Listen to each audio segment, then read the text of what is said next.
Blessed ladies and gentlemen, this is the Positive Chat segment on Dub Legend, your #1 reggae dancer show, now on Cine Afrique. Everything is alright. And today, we are crossing over all the way from Ghana to East London. I tell you, man, because Dub Legend deal with all the artists, both in Ghana and also abroad. So today we are privileged to have one man who way back in time worked with, family man Barrett of and Carton of the Wheelers fame and all that. Today the man is in Ghana through the means of repatriation, coming back home. The man is here in Ghana with us, and as he is a singer, started all the way from East London. We said, why not? Come, let's reason, Dada. Let's see what you've got for Africa and the world. And Dub Legend is being watched throughout Africa and even some part of the Caribbean. We give thanks for that support there and, for the viewing and everything.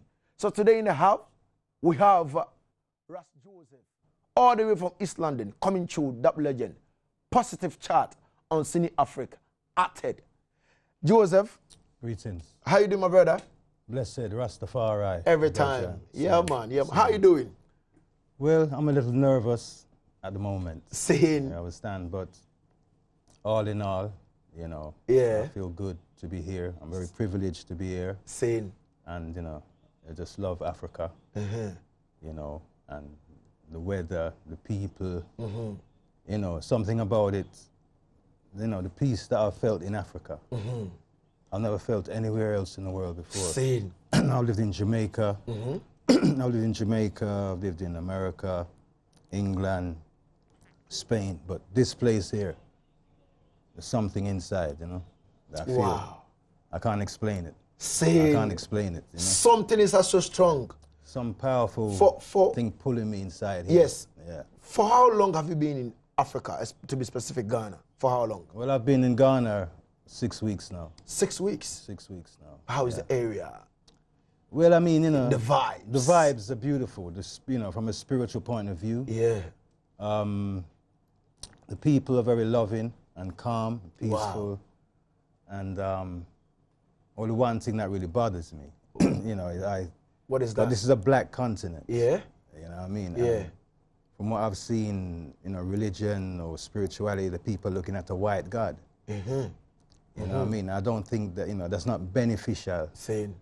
For black people to be bowing to this image. Same. That's the truth from my heart. All right. Because, deep down, I've read my Bible. I've looked into the scriptures. I know that man was made from the earth. Woman was made from the earth, and the earth is dark. Same. Just like me. Yeah. So the first people that God make is right here at the beginning in Africa. You understand? Yeah. So, all in all, the people then want to wake up and realize that their creator made them in the image and likeness. All right. Made them in the image, and they Same. are, and the first people are black people. Same. You understand what I'm trying to say? All right, so, man. Yeah, man. So, ladies and gentlemen, reasoning with Joseph in the house, our brother all the way from East London, coming back to Africa, to be specific, Ghana. And is this your first time coming to Africa? It's my first time ever. The first time? First time coming ever. to Africa? Coming to Africa. Ghana? Ghana. Wow, that's beautiful. You're welcome, brother. Thank you. All right. Thank you. Let's go into music aspect of your life. How did the whole journey start? Well, like most black people, we're musical anyway, by nature. My parents sent me to music lessons when I was young to play the piano. But I actually, when you reach a certain age, you want to play football, you want to do other things, It was later on in my life that, after actually living in the island of Jamaica for a certain time and living amongst roots people, I began to get more wisdom and knowledge about life, and music just started to grow more. I went to Jamaica School of Music.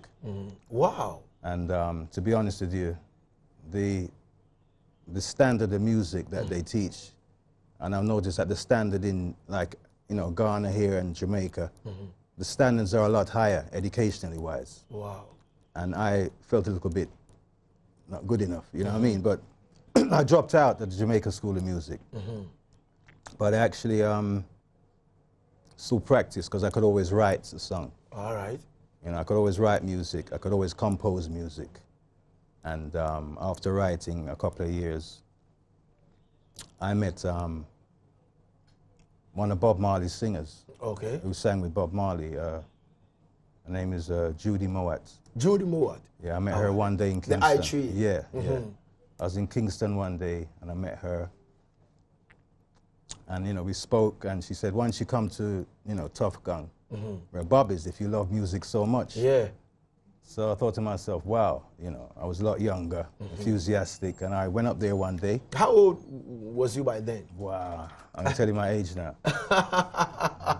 Them days I was around my early 20s. Early 20s? Early 20s. Wow. Yeah. Wow. Early 20s. And I went to Tough Gang studio. I was sitting there for a while. And then Bob came in. Wow. And, you know, we had a little talk. We never agreed on everything.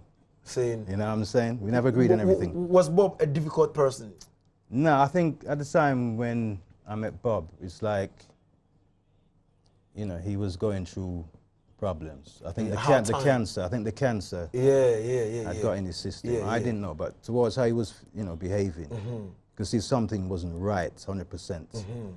But he still reached out anyway, you understand? And, you know, not long after that, he moved on. Yeah. So on that day, did Bob Marley did confirm you to record in the Top Gun studio in Jamaica?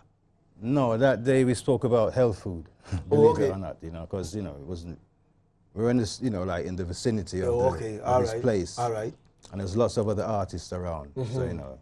And who was there that particular day? Some of the artists? Yeah, Rita was there, you know, most of the musicians you know and hear about, they were all there that day for some reason. Okay. There's a lot of them there. You know. Gregory Isaac, you know, lots of people. All right. Bonnie Whaler, I believe. Yeah, man. You know, people like that. All right. So the original roots reggae artists were all there. Yeah, all right. Yeah. Let's take it from this angle. Do you remember the first song you ever put on paper? The first song I ever wrote was an instrumental, which I've actually put it on the album that I gave to you. All right. Yeah. And then from there it progressed to a love song, and from there to the first song that really came out was a song called Love Revolution. Love Revolution. Love Revolution. Yeah. All right. Yeah, with the Wailers on it as well. Oh, okay. With the Wailers on that. Yeah, and two songs I did actually lay down. Okay. With the Wailers, yeah. With the Wailers. Yeah. All right. Yeah. Can you give us some lines of that particular Love Revolution? Well, Love Revolution starts, Love Revolution, yeah. Throughout the universe, we need a love revolution, yeah. That's what we must put first. With the one drop. We need a love revolution, yeah. Don't sit back there and wait, you know. And it goes on to say, learn to love yourself and you will love another. Saying, come, let's get together like sisters and brothers, you know. Wow. So it was, you know, based on peace. And all right, so from them time there, was there any problem that you encounter as in the musical journey? Well, you know, this is a thing that I think most artists, you know, especially if you're spiritual as well, you know, you're gonna get tested. I'd put it down to that. So were you tested?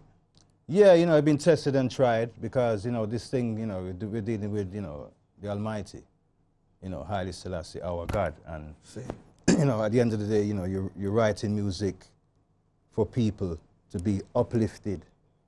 You know what I mean? Because, you know, it's not all about glamour sometimes. It's about truths and the real feeling that most majority of people feel. So, you know, the creator put you in a position, you know what I mean, to write these songs and to produce them and to establish them so the people them hopefully can grow more towards grace and prosperity and everything like that, you know? That's what it's all about. Wow. So basically in the aspect of the musical journey, you face a whole lot of problems. Well, yeah, I mean, you know, I mean, in the music business itself, I mean, you know, you write tunes, you know, you write big tunes. You probably say, well, people say to you, well, how come you never got #1? Yeah.